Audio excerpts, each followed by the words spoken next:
Bersama saya Habib Ali Zainal Abidin Al-Hamid dalam rancangan Fiqhus Sirah setiap hari Sabtu jam 9.15 malam di IKIM FM pilihan utama Anda. Bismillahirrahmanirrahim. Alhamdulillahirrabbilalamin. Wassalatu wassalamu ala asyrafil mursalin Sayyidina Muhammadin wa ala alihi wa sahbihi ajma'in. Amma ba'du. Assalamualaikum warahmatullahi wabarakatuh. Sidang pendengar Radio IKIM dirahmati Allah Subhanahu wa Ta'ala, bertemu dengan saya Ali Zainal Abidin dalam program Fiqhus Sirah yang diterbitkan oleh Al-Ustaz Syafiq Zulkifli. Kita sampai kepada siri yang ke-23 daripada Fiqhus Sirah yang ditulis oleh Syekh Muhammad Said Ramadan Al-Buti, menyentuh tentang Rasulullah sallallahu alaihi wa alihi wasallam memperkenalkan dirinya kepada kabilah-kabilah dan permulaan Ansar memeluk Islam. Sedang pendengar Radio IKIM dirahmati Allah Subhanahu wa Ta'ala, dalam siri yang lalu kita memperbahaskan tentang mukjizat Isra dan Mi'raj, kupasan tentang rahasia daripada dua peristiwa agung itu dan pengajarannya. Moga-moga membawa manfaat kepada kita semua insyaAllah. Amin. Allahumma amin. Kembalinya baginda Rasulullah daripada Isra dan juga Mi'raj adalah umpama suntikan semangat baru bagi baginda Rasulullah sallallahu alaihi wasallam yang sebelumnya mendapati dugaan yang begitu hebat daripada orang-orang kafir Quraisy.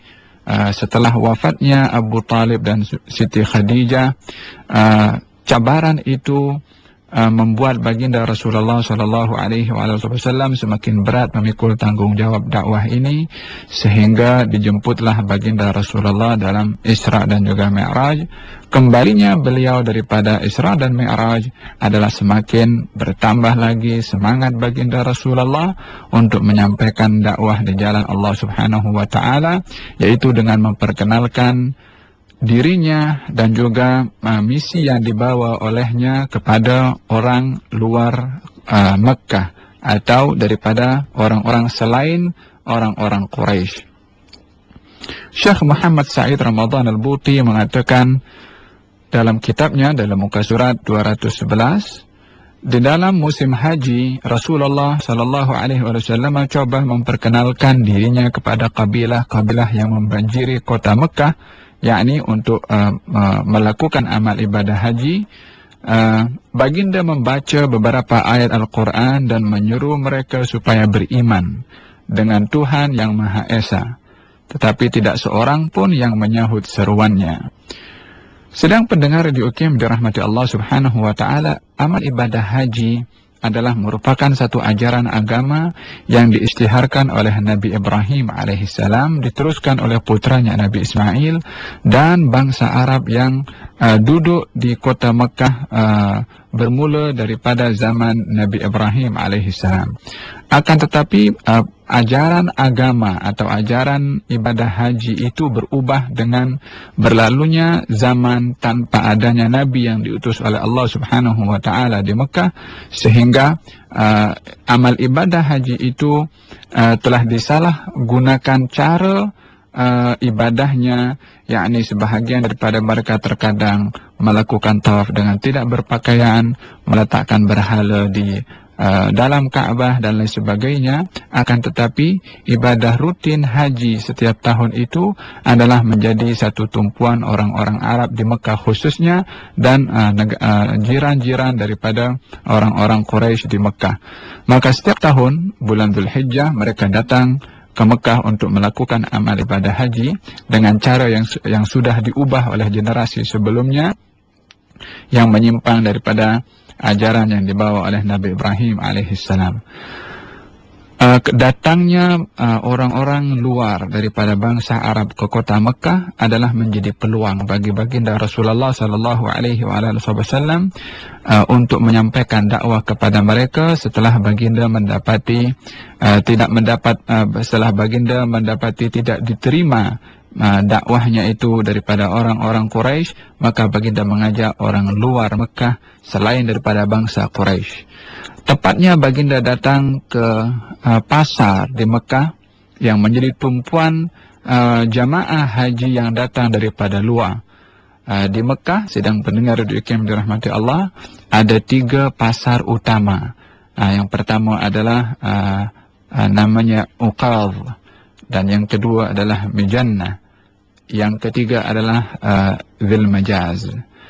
3 pasar ini adalah menjadi tumpuan jamaah haji pada waktu itu. Maka baginda pun mendatangi kepada tempat-tempat ini untuk mencari tetamu para jamaah haji yang datang daripada luar untuk menyampaikan dakwah Nabi Muhammad SAW kepada mereka.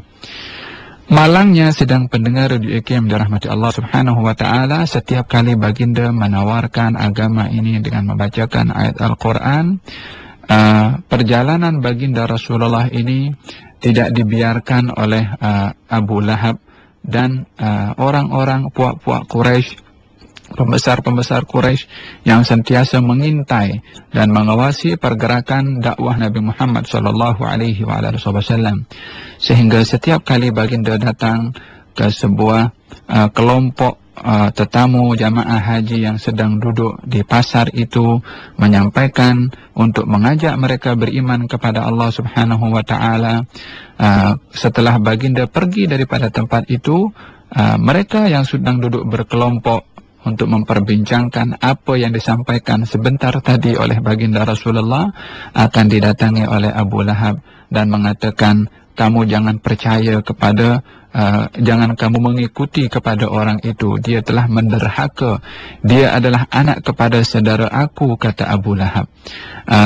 Mereka yang mengenal kepada Abu Lahab dan kedudukannya mempercayai kata-kata Abu Lahab itu, sehingga dengan mudahnya mereka menolak dakwahan Nabi Muhammad SAW, dan juga terkadang sebahagian daripada mereka adalah mencaci ataupun mengeluarkan kata-kata yang kotor terhadap Nabi SAW.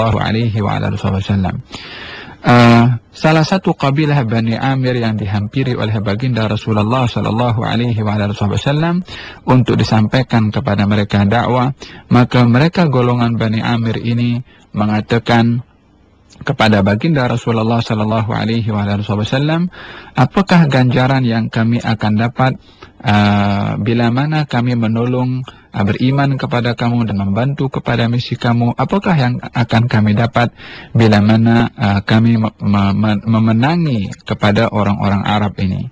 Adakah kami boleh mendapatkan kekuasaan yang bila mana kita nanti berkuasa? Kata baginda Rasulullah SAW, balasan untuk meraih kekuasaan itu adalah bukan perkara yang kembali kepada kami. Kata baginda Rasulullah SAW, kalau kamu beriman kepada aku, membawa kepada agama ini, maka balasan yang aku mendapat adalah syurga Allah Subhanahu wa Ta'ala.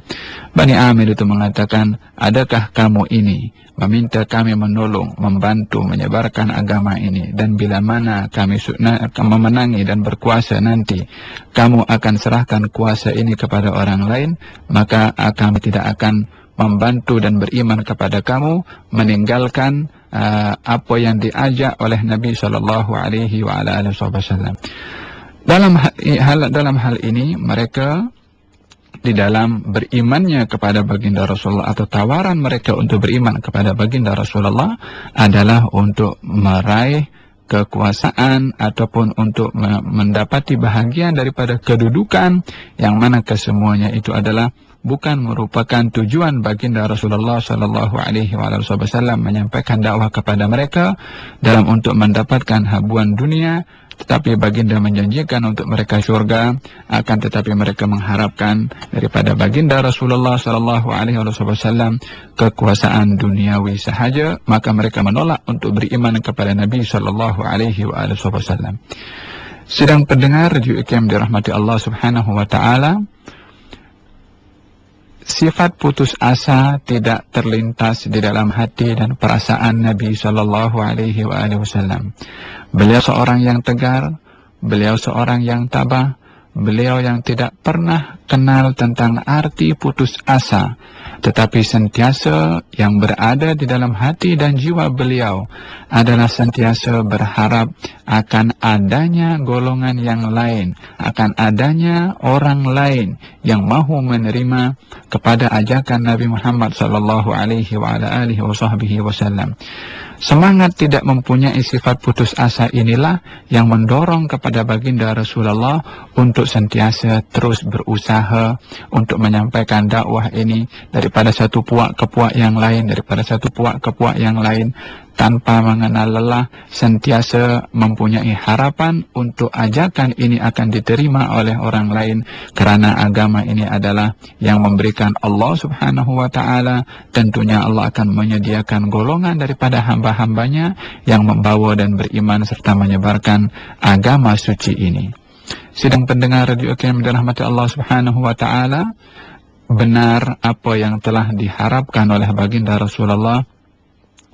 Dengan semangat untuk berdakwah itu, dengan tidak kenal kepada putus asa, akhirnya membuahkan hasil, yaitu tepatnya pada tahun ke-11 baginda Rasulullah sallallahu alaihi wasallam memperkenalkan dengan kabilah-kabilah yang ada, yang tepatnya adalah di tempat yang dinamakan dengan Al-Aqabah, yaitu letaknya di antara Mekah dan Mina. Di antara Mekah dan Mina ada sebuah kawasan yang dikenali dengan Aqabah.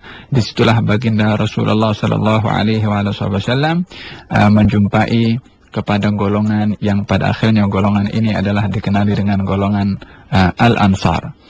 Al-Aqabah yaitu yang merupakan tempat melontar jamrah. Baginda bertemu dengan golongan Al-Khazraj. Maka baginda Rasulullah sallallahu alaihi wasallam menghampiri kepada mereka. Baginda bertanya, "Siapakah kamu sekalian?" Jawab mereka, "Kami dari puak Al-Khazraj." Tanya baginda, "Jiran orang-orang Yahudi?" Mereka menjawab, "Ya." Kata baginda, "Relakah kamu duduk sebentar untuk aku bercakap sepatah dua?" Maka baginda pun tidak membuang peluang masa itu untuk menyeru mereka ke jalan Allah subhanahu wa ta'ala, mengajak mereka kepada al-Islam, yang pada akhirnya juga mereka beriman ataupun menerima ajakan Nabi Muhammad sallallahu alaihi wasallam. Penghidupan orang-orang Khazraj atau orang-orang Ansar secara amnya adalah duduk berjiran dengan bangsa Yahudi. Oleh karena itu, mereka ketika ditanya oleh baginda Rasulullah, setelah memberitahukan kepada baginda kalau mereka daripada Khazraj, baginda bertanya, "Adakah kamu jiran orang-orang Yahudi?" Mereka mengatakan, "Ya." Sedang pendengar di UKM dirahmati Allah subhanahu wa ta'ala, ada beberapa perkara yang perlu kita ketahui mengenai asal-usul Ansar. Asal-usul Ansar adalah berasal daripada dua golongan atau dua orang yang diberi nama Aus dan Khazraj. Golongan Ansar adalah gabungan daripada dua generasi, daripada Aus dan juga Khazraj. Aus dan Khazraj adalah dua orang berasal daripada negeri Yaman yang berhijrah daripada Yaman menuju ke kota Madinah. Sebab hijrahnya mereka adalah satu bencana pernah berlaku di Yaman, yaitu pecahnya bendungan yang begitu besar yang dinamakan Ma'rib, yang menyebabkan air tumpah sehingga membanjiri dan merosakkan perkampungan di negeri Yaman, sehingga ramai daripada penghuni negeri itu berhijrah. Ada yang menuju ke negeri Syam, ada yang menuju ke negeri ke kota Madinah atau Jazirah Arabiyah pada waktu itu. Di antara mereka yang berhijrah adalah Aus dan juga Khazraj. Aus dan Khazraj dua orang daripada Yaman yang duduk di kota Madinah, yang menetap di sana, mempunyai dzurriyyah yang begitu banyak, sehingga gabungan daripada dua keturunan ini, Aus dan Khazraj, yang akhirnya digelari oleh baginda Rasulullah sallallahu alaihi wasallam dengan gelaran Al-Ansar. Ahli sejarah menceritakan bahwasanya Madinah yang pada waktu itu dinamakan Yathrib menjadi tempat hijrahnya dua orang ini, Aus dan Khazraj, karena kedua orang ini mendengar dan mengetahui bahwasanya kota Madinah yang dahulunya adalah namanya Yathrib akan menjadi tempat hijrahnya Nabi akhir zaman, dan mereka berhasrat untuk atau berniat dan berazam untuk beriman kepada Nabi itu dan juga menjayakan ajaran yang dibawa oleh Nabi tersebut.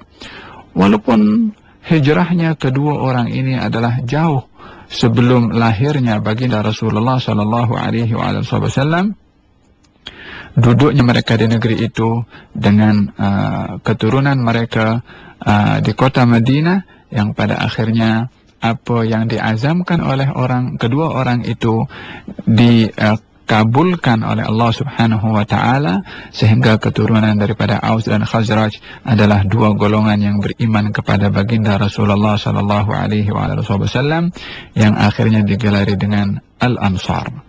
Baginda Rasulullah sallallahu alaihi wasallam amat menghargai kepada pengorbanan orang-orang Ansar, perjuangan orang-orang Ansar, pembelaan orang-orang Ansar, sehingga dijadikan oleh baginda Rasulullah tanda keimanan seseorang itu cinta kepada orang Ansar, dan tanda seseorang itu mempunyai sifat munafik adalah benci kepada orang Ansar. Hubbul Ansar minal iman, atau ayatul iman hubbul Ansar, wa ayatul nifaq bughdul Ansar. Tanda keimanan seseorang cinta kepada orang-orang Ansar, dan tanda kemunafikan seseorang adalah benci kepada orang-orang Ansar. Baginda Rasulullah sallallahu alaihi wasallam terus mengatakan kepada orang-orang Ansar itu, kepada kaum Khazraj, adakah kamu jiran kepada kaum Yahudi? Mereka mengatakan ya, sebab di Madinah pada waktu itu ada 3 golongan Yahudi yang berjiran dengan Aus dan Khazraj, Yahudi Bani Qainuqa, Yahudi Bani An-Nadir, dan Yahudi Bani Quraidah. 3 puak Yahudi ini adalah yang berjiran dengan orang-orang Ansar di sana, akan tetapi jiran yang menjadi batu api kepada pergaduhan, permusuhan, pembunuhan, peperangan yang berlaku lebih kurang 120 tahun antara Aus dan Khazraj, berperang satu dengan yang lain sehingga beribu-ribu manusia terbunuh dalam peperangan itu. Yang terakhir peperangan yang berlaku antara Aus dan Khazraj adalah peperangan Bu'ath, ramai daripada mereka yang terbunuh dalam peperangan tersebut. Yang menjadi batu api kepada peperangan 2 puak ini adalah kaum Yahudi yang sentiasa menjadi sebab kepada kedua kabilah ini untuk berperang sepanjang masa, agar supaya mereka kaum Yahudi ini mengambil peluang daripada peperangan itu, manfaat dan masalah pribadi yang kembali kepada mereka. Sedang pendengar Radio IKIM dirahmati Allah Subhanahu wa taala, ketika baginda Rasulullah menawarkan Islam kepada orang-orang Khazraj tadi, mereka orang-orang Khazraj itu setelah mendengar apa yang disampaikan oleh baginda Rasulullah sallallahu alaihi wasallam, maka mereka pun adalah teringat kepada seruan dan ugutan orang-orang Yahudi yang bila mana orang mereka sedang bermasalah dengan orang-orang Yahudi, orang Yahudi itu mengugut kepada mereka dengan mengatakan, sudah tiba masanya seorang Rasul akan diutus, dikala itu kami akan mengikut ajarannya dan bersama-sama dengannya, dan kami akan hapuskan kamu sekalian seperti mana terhapusnya bangsa Ad dan bangsa Iram. Sebutan bangsa Yahudi, sedang pendengar itu yang dirahmati Allah, bahwasanya sudah tiba masanya seorang Rasul, kami akan beriman, kami akan perangi kamu bersama dengan Rasul itu, adalah menjadi satu informasi yang diterima oleh orang-orang Ansar, yaitu Khazraj dalam hal ini, yang mendengar tentang adanya Nabi yang akan diutus oleh Allah Subhanahu wa Ta'ala. Maka ketika mereka, orang-orang Khazraj itu bertemu dengan Nabi dan ditawarkan agama oleh Nabi Sallallahu Alaihi Wasallam, mereka satu dengan yang lain mengatakan, kamu ingat tidak? Inilah Nabi yang disebut oleh orang-orang Yahudi dahulu. Jangan beri peluang kepada Yahudi mendahului kamu. Maka sekalian mereka pun menyahut seruan baginda Rasulullah Sallallahu Alaihi Wasallam dan beriman kepada baginda Rasulullah Sallallahu Alaihi Wasallam. Mereka mengatakan kepada baginda Rasulullah dan berharap agar supaya baginda menjadi sebab perpaduan dan persatuan akan permusuhan yang berlaku di antara dua kabilah Aus dan Khazraj yang asalnya adalah daripada bangsa yang sama, daripada golongan yang sama. Mereka adalah sudah serik dengan permusuhan yang berlarutan 120 tahun lamanya. Mereka ingin mencari pihak ketiga yang menjadi sebab perdamaian antara dua golongan ini. Mereka meletakkan harapan itu kepada baginda Rasulullah Sallallahu Alaihi Wasallam. Sidang pendengar Radio IKIM dirahmati Allah Subhanahu wa Ta'ala, perjumpaan itu membuahkan hasil kepada perjumpaan dan pertemuan yang akan datang antara baginda Rasulullah dengan Khazraj, dengan puak Khazraj pada masa-masa yang berikutnya, yaitu pada tahun yang akan datang. Berjumpa lagi baginda Rasulullah di tempat yang sama, yaitu di Al-Aqabah, lebih kurang bersama dengan 12 orang lelaki yang ikut bersama daripada Yathrib atau daripada Madinah pada waktu itu, beriman kepada baginda Rasulullah. Di antara mereka adalah As'ad bin Zurarah, kemudian Rafi'ah bin Malik, Ubadah bin Samit, dan juga yang keempat adalah Abul Haytham ibn Tayhan. Sidang pendengar di IKIM dirahmati Allah, mereka adalah as-sabiqun al-awwalun daripada orang-orang Ansar. As-sabiqun al-awwalun daripada kaum Muhajirin, Sayyidina Abu Bakar, Sayyidina Umar, Sayyidina Uthman, Sayyidina Ali, Sayyidina Abdurrahman bin Auf, dan ramai lagi. As-sabiqun al-awwalun daripada orang-orang Ansar adalah As'ad bin Zurarah, Rafi' bin Malik, Ubadah bin Samit, dan juga Abul Haytham ibn Tayhan. Abul Haytham ibn Tayhan adalah salah seorang yang rumahnya pernah menjadi tempat yang dituju oleh Nabi Sallallahu Alaihi Wasallam untuk mengajak kedua sahabat tercintanya yang sedang kelaparan, mencari orang yang dapat mempelawa mereka untuk makan. Dua orang yaitu adalah Sayyidina Abu Bakar dengan Sayyidina Umar ketika berjumpa dengan baginda Rasulullah pada satu hari yang tak biasanya. Ada orang yang keluar pada masa itu disebabkan masa untuk rehat, akan tetapi dua orang ini keluar mencari sesiapa yang boleh untuk mempelawa keduanya di rumahnya karena mereka sedang berada dalam keadaan lapar. Keduanya terjumpa dengan Nabi Sallallahu Alaihi Wasallam, maka baginda bersabda, kenapa kamu keluar pada saat seumpama ini? Mereka berdua menjawab, ya Rasulullah, akhrajana al-ju', kami keluar sebab kami lapar. Kamu pun kenapa keluar wahai Rasulullah pada saat begini? Baginda menjawab, sebab yang sama kamu, disebabkan oleh sebab yang sama kamu keluar, yakni disebabkan oleh kerana lapar. Maka datanglah mereka bertiga ke rumah Abul Haytham ibn Tayhan, disambut oleh Abul Haytham ibn Tayhan dengan mengatakan, tak ada pada hari ini seseorang yang lebih bertuah daripada aku, kerana didatangi oleh Rasulullah Sallallahu Alaihi Wasallam dan dua orang sahabat mulianya.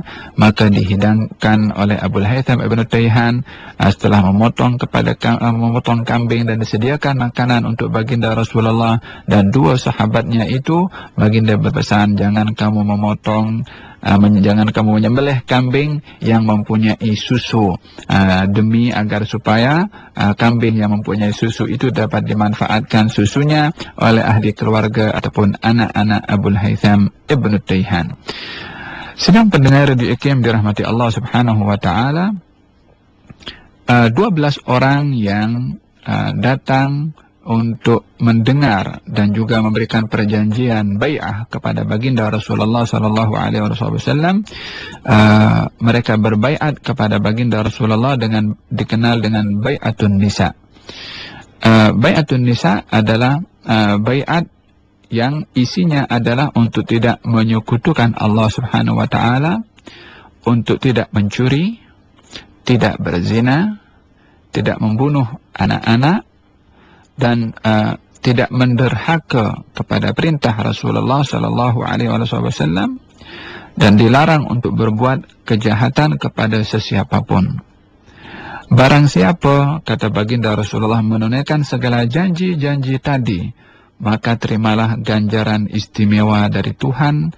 Dan barang siapa yang melanggar garis-garis tadi kemudian dibalas di dunia, maka itu adalah dendanya. Dan barang siapa yang melanggar perjanjian tadi dan Tuhan melindunginya, maka itu terserah kepada Allah Subhanahu wa taala.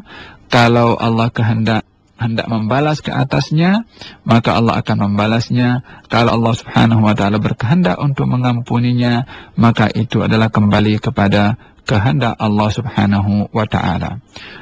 Ubadah bin Samit menyambung lagi dengan katanya, kami sekalian pun mengiyakan dan berikrar akan demikian, yakni patuh kepada baiat tersebut. Baiat ini adalah dinamakan bai'atu an-nisa.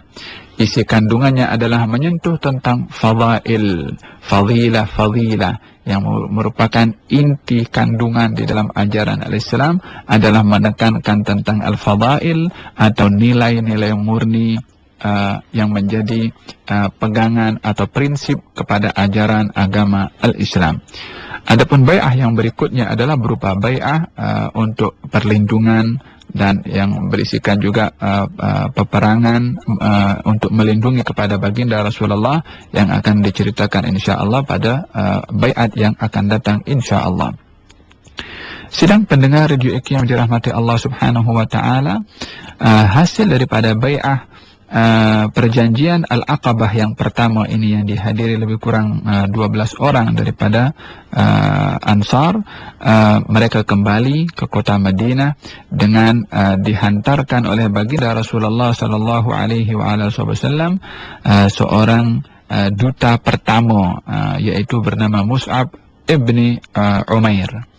Mus'ab ibn Umair adalah duta pertama yang dihantar oleh baginda Rasulullah, yang dikenal sebagai Muqri'ul Madinah, yakni orang yang mengajarkan Al-Quran di kota Madinah yang pertama, yaitu Sayyiduna Mus'ab ibn Umair. Mus'ab ibn Umair dihantar pada tahun itu bersama 12 orang yang beriman kepada baginda Rasulullah sallallahu alaihi wasallam, dan mulalah tersebar di kota Madinah tentang ajaran al-Islam yang dibawa oleh Sayyidina Mus'ab ibn Umair di sana. Sedikit demi sedikit, seorang demi seorang di Madinah memeluk kepada agama al-Islam, sehingga pada tahun yang berikutnya ketika mereka datang kembali ke kota Madinah, ke kota Mekah untuk melakukan amal ibadah haji, lebih kurang 70 lebih yang berjumpa dengan baginda Rasulullah untuk berbaiat kepada baginda Rasulullah sallallahu alaihi wa ala alihi wa sahbihi wasallam. Sedang pendengar Radio Kim dirahmati Allah Subhanahu wa taala, pengajaran yang perlu kita ambil daripada peristiwa datangnya atau baginda menawarkan kepada puak-puak bangsa Arab di luar kota Mekah, sehingga menghasilkan kepada 12 orang yang beriman kepada baginda Rasulullah, memberikan satu pengajaran kepada kita bahwasanya awalnya yang menjadi harapan dan tumpuan di dalam dakwah baginda Rasulullah adalah daripada bangsanya sendiri, daripada kota Mekah, daripada bangsa Quraisy, daripada keluarga rapat baginda Rasulullah sallallahu alaihi wasallam. Akan tetapi apa yang berlaku adalah tentangan yang hebat datang daripada golongan yang diletakkan harapan baginda Rasulullah kepada mereka untuk beriman. Justru daripada situ tantangan begitu hebat dialami oleh baginda Rasulullah. Akan tetapi timbulnya golongan yang menerima ajakan baginda Rasulullah justru daripada orang luar. Menunjukkan bahwasanya usaha yang sedang kita usahakan itu, matlamat yang sedang kita usahakan itu, terkadang akan muncul daripada tempat yang kita tidak jangka akan datang, akan kita dapat apa yang kita cari, bukan daripada tempat yang sedang kita mencarinya. Afwan. Ini adalah sentiasa menjadikan satu pegangan di dalam hidup, bahwasanya sentiasa ada pintu-pintu, tempat-tempat yang menjadi harapan kepada kita untuk mendapat apa yang sedang kita perjuangkan di dalam hidup ini. Sedang pendengar Radio IKIM dirahmati Allah Subhanahu wa taala, orang-orang Ansar yang beriman kepada baginda Rasulullah sallallahu alaihi wasallam bermula daripada 12 orang yang akhirnya mencecah jumlahnya semakin banyak, dan baginda Rasulullah sallallahu alaihi wasallam memberikan gelaran kepada mereka dengan gelaran Al-Ansar, dan juga dijadikan mencintai kepada mereka itu adalah bahagian daripada iman. Baginda bersabda, kalau orang-orang Ansar itu jalan di satu lorong, aku akan jalan di lorong orang-orang Ansar. Kalau bukan karena hijrah, maka aku nak jadi orang Ansar. Demikian kedudukan demi kedudukan yang diberikan oleh baginda Rasulullah sallallahu alaihi wasallam kepada orang-orang Ansar disebabkan keikhlasan mereka, kesungguhan mereka, dan juga kemurnian perjuangan mereka itu untuk membela kepada agama Allah Subhanahu wa taala.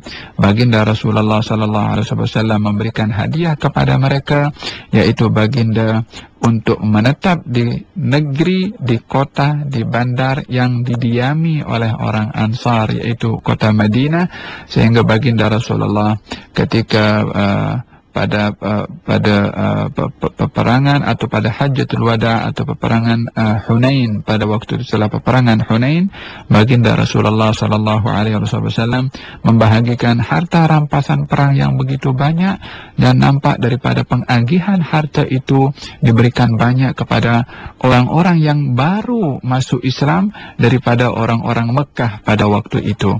Sebahagian golongan muda orang-orang Ansar ini mengatakan bahwasanya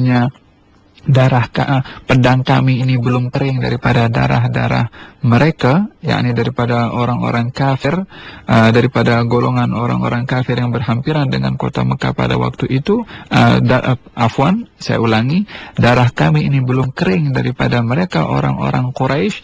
Ini, yakni yang dimaksudkan adalah Rasulullah sudah membahagikan harta rampasan perang kepada bangsanya sendiri, karena melihat banyaknya harta rampasan perang yang dibagikan kepada orang-orang Mekah, yang sebahagian besar daripada mereka adalah baru memeluk kepada agama Al-Islam. Berita itu sampai kepada baginda Rasulullah sallallahu alaihi wasallam, maka baginda Rasulullah terus mengumpulkan keseluruhan orang-orang Ansar. Dilarang selain orang Ansar untuk berada dalam perhimpunan itu, kecuali sebahagian besar daripada sahabat-sahabat terpercaya kepada baginda Rasulullah seperti Sayyidina Abu Bakar As-Siddiq. Setelah mereka dihimpunkan semua oleh baginda Rasulullah, baginda bertanya kepada mereka, wahai orang-orang Ansar, bukankah Allah telah memberikan hidayah kepada kamu disebabkan oleh aku? Mereka menjawab, ya. Bukankah telah sampai ajaran ini kepada kamu semua disebabkan oleh aku? Mereka menjawab, ya. Soalan demi soalan ditanya oleh baginda Rasulullah, sehingga baginda bertanya, apa kata-kata yang telah sampai kepada aku, yakni seakan-akan menilai kepada apa yang dilakukan oleh baginda Rasulullah adalah sebagai satu sikap al-qaumiyah, yakni perkauman, ta'assub kepada bangsanya sendiri, memberikan kelebihan kepadanya, al-faraya yang kita perjuangkan. Moga-moga Allah Subhanahu wa taala berikan kepada kita sentiasa berharap, bergantung dan bersandar kepadanya. Amin, Allahumma amin.